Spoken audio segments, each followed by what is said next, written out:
Bonjour et bienvenue sur Faisinouille. Avez-vous déjà souhaité pouvoir diriger le scénario de vos propres nuits comme un réalisateur devant sa caméra? C'est une idée qui a longtemps fasciné les penseurs, les artistes et les scientifiques. Imaginez pouvoir voler au-dessus de montagnes majestueuses, explorer des cités perdues au fond de l'océan, ou même converser avec les figures les plus profondes de votre esprit. Tout cela, non pas dans un film de science-fiction, mais bien confortablement installé dans votre lit. Pendant que vous dormez, ce phénomène porte un nom, le rêve lucide. C'est l'état de conscience fascinant où vous savez que vous êtes en train de rêver et où vous pouvez, avec de la pratique, commencer à influencer, voire à contrôler entièrement le déroulement de votre songe, loin d'être une simple fantaisie ésotérique. Le rêve lucide est une compétence réelle, étudiée et prouvée scientifiquement. Ce n'est pas un don réservé à quelques élus, mais une capacité que chacun d'entre nous peut potentiellement développer. Aujourd'hui, sur Faisinouille, nous allons plonger ensemble dans le monde mystérieux de l'esprit endormi. Nous allons décortiquer comment le cerveau parvient à s'éveiller pendant le sommeil. Explorer les mécanismes neurologiques qui se cachent derrière cet état de conscience si particulier.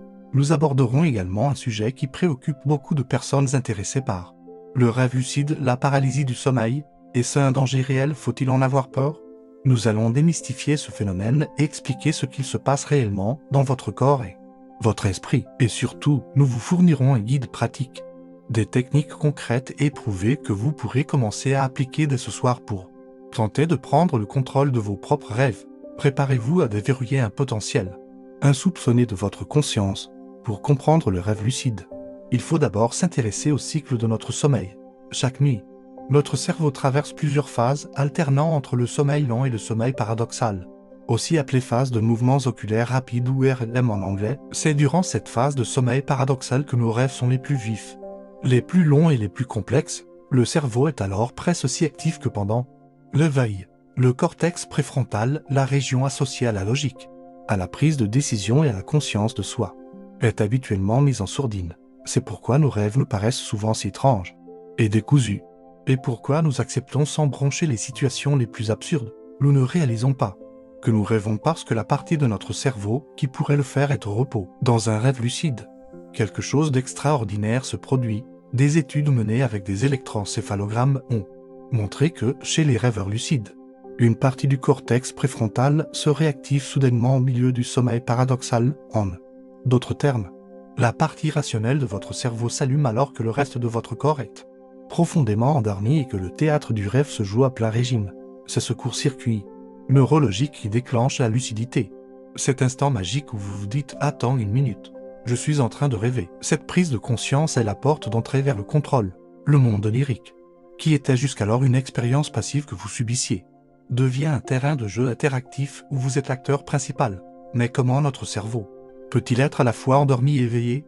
Les chercheurs pensent que c'est un état hybride de la conscience. Vous n'êtes ni complètement endormi, ni complètement réveillé, mais dans un entre-deux qui permet à la conscience de soi de s'immiscer dans le monde du subconscient. Le fait que cette compétence puisse être apprise et entraînée suggère une certaine plasticité de notre cerveau. En pratiquant des techniques spécifiques, nous apprenons en quelque sorte à notre cortex préfrontal à rester plus vigilant, même pendant le sommeil paradoxal. Cependant, qui dit manipulation de l'état de conscience dit aussi précaution. Une des plus grandes craintes associées au rêve lucide est de se retrouver piégé dans une paralysie du sommeil. C'est une expérience qui peut être très angoissante. La paralysie du sommeil est un phénomène tout à fait naturel et même nécessaire durant le sommeil paradoxal pour nous empêcher de vivre physiquement nos rêves et de nous blesser. Notre cerveau envoie un signal qui paralyse temporairement la plupart de nos muscles. C'est ce que l'on appelle l'atonie musculaire. Normalement, cette paralysie cesse juste avant notre réveil, mais il arrive parfois que la conscience se réveille un peu trop tôt alors que le corps est encore immobilisé. Vous êtes alors conscient, les yeux ouverts mais incapable de bouger ou de parler. Cette expérience est souvent accompagnée d'hallucinations très réalistes, car le cerveau est encore à la lisière du monde des rêves. On peut avoir l'impression qu'une présence est dans la pièce, sentir une pression sur sa poitrine ou entendre des bruits étranges. Il est crucial de comprendre que tout cela n'est pas réel. C'est votre cerveau qui projette des éléments de rêve dans votre réalité perçue. Le lien avec le rêve lucide, certaines techniques visant à induire un rêve lucide, notamment celles qui consistent à s'endormir en restant conscient, peuvent augmenter la probabilité de faire l'expérience d'une paralysie du sommeil. C'est un effet secondaire possible du processus. Mais est-ce dangereux? Absolument pas. La paralysie du sommeil ne dure que quelques secondes à quelques minutes et se termine toujours. La clé pour la gérer est de ne pas paniquer. Rappelez-vous que c'est un processus biologique normal et inoffensif. Si cela vous arrive, essayez de vous concentrer sur de petits mouvements, comme remuer un doigt ou un orteil. Cela peut aider à casser l'état de paralysie plus rapidement. Certains rêveurs lucides expérimentés apprennent même à utiliser la paralysie du sommeil comme un tremplin pour entrer directement dans un rêve lucide. Maintenant que les bases sont posées et les craintes apaisées, passons à la partie la plus excitante: comment provoquer un rêve lucide? Il existe plusieurs techniques, et il faut souvent en tester plusieurs pour trouver celle qui fonctionne le mieux pour vous. La première et la plus fondamentale est de tenir un journal de rêve chaque matin. Dès votre réveil, prenez quelques minutes pour noter tout ce dont vous vous souvenez de vos rêves, même les fragments les plus flous. Cela a deux objectifs majeurs. Premièrement, cela entraîne votre mémoire des rêves. Plus vous le ferez, plus vous vous souviendrez de vos rêves en détail. Deuxièmement, cela vous familiarise avec les thèmes, les lieux et les personnages récurrents de vos songes. Ces éléments récurrents sont ce que l'on appelle des signes de rêve. Peut-être rêvez-vous souvent que vous perdez vos dents, que vous êtes de retour à l'école, ou que vous voyez un certain type d'animal. En les identifiant, vous pourrez les utiliser comme des déclencheurs de lucidité. La deuxième technique est celle des tests de réalité. Il s'agit de prendre l'habitude, plusieurs fois par jour, de vous arrêter et de vous demander sérieusement: suis-je en train de rêver? Puis, d'effectuer une action qui aurait un résultat différent dans un rêve et dans la réalité. Par exemple, essayez de faire passer votre doigt à travers la paume de votre autre main. Dans la réalité, c'est impossible. Dans un rêve, votre doigt passera souvent à travers. Autre test, regardez une horloge ou un texte. Détournez le regard, puis regardez à nouveau. Dans un rêve, les chiffres ou les lettres auront très probablement changé. L'objectif est de transformer ces tests en une habitude si ancrée que vous finirez par les faire automatiquement, même dans vos rêves. Et lorsque vous ferez le test de la main dans un rêve et que votre doigt passera à travers, ce sera le déclic. Votre cerveau réalisera l'incohérence et vous deviendrez lucide. Une troisième technique un peu plus avancée est appelée MILD, pour Mnemonic Induction of Lucid Dream, induction mnémonique de rêve lucide. Elle a été développée par le chercheur Stephen Laberge, un pionnier dans le domaine. La technique MILD se pratique lorsque vous vous réveillez au milieu de la nuit. Par exemple, après 4 à 6 heures de sommeil.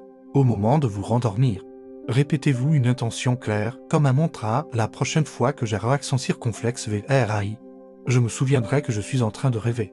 Tout en répétant cette phrase, essayez de vous souvenir du dernier rêve que vous venez de faire. Imaginez-vous en train de revivre ce rêve, mais cette fois-ci, visualisez le moment où vous devenez lucide. Imaginez-vous en train de remarquer un signe de rêve et de réaliser que vous êtes dans un songe. En combinant l'intention et la visualisation, vous programmez en quelque sorte votre subconscient pour qu'il déclenche la lucidité lors de votre prochaine phase de sommeil paradoxal.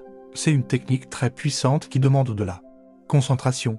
Une autre méthode populaire est la technique WILD, pour Wake Initiated Lucid Dream, rêve lucide initié depuis l'éveil. C'est la plus directe, mais aussi la plus difficile. Elle consiste à entrer dans un rêve directement depuis l'état d'éveil, sans perdre conscience. Pour cela, vous vous allongez, vous détendez complètement votre corps, mais vous gardez votre esprit alerte et concentré. Vous allez passer par différentes étapes, des sensations de flottement, des vibrations, puis l'apparition d'images hypnagogiques, des formes et des couleurs qui dansent derrière vos paupières closes. L'objectif est d'observer passivement ces images jusqu'à ce qu'elles se transforment en une véritable scène de rêve.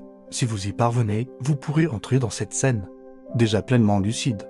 C'est avec cette technique que le risque de faire l'expérience de la paralysie du sommeil est le plus élevé, mais comme nous l'avons vu, il suffit de rester calme. Une fois que vous avez réussi à devenir lucide, le plaisir commence. Mais attention, la première réaction est souvent une excitation si forte qu'elle vous réveille immédiatement. Le premier défi est donc de stabiliser le rêve. Pour cela, dès que vous devenez lucide, restez calme, ancrez-vous dans le rêve, frottez vos mains l'une contre l'autre pour sentir leur texture, regardez vos mains, concentrez-vous sur les détails. Vous pouvez aussi vous mettre à tourner sur vous-même comme une toupie.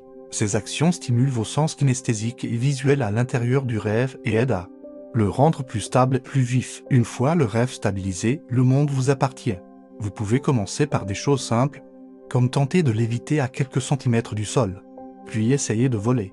Le secret est la confiance. Si vous doutez de votre capacité à faire quelque chose dans le rêve, vous échouerez probablement. Vous devez y croire fermement. Vous pouvez explorer des paysages incroyables, créée par votre propre esprit.